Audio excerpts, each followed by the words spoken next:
பச்சை குத்தரத்தில் பாருங்கள், பைத்தியம் இவர் தான் வேர்ல்டு ஃபேமஸ்ன்னு நினைக்கிறேன். பாருங்கள், உடம்பு பூரா குத்திக்கிறார். இன்னும் வேறு யாரும் இருக்காங்க, நெத்தியில் காதில் எல்லாமே குத்திருப்பாங்க. பாருங்கள், உடம்பு பூராவே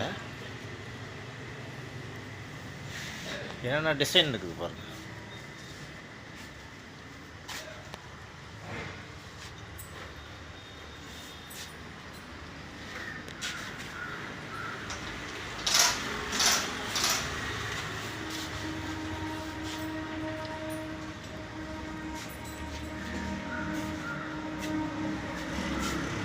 பேர் கழுத்தில் பறவை, முதுகில் அடடடடடடடடா, என்ன மாதிரி வேணாலும் போட்டுக்கலாம்.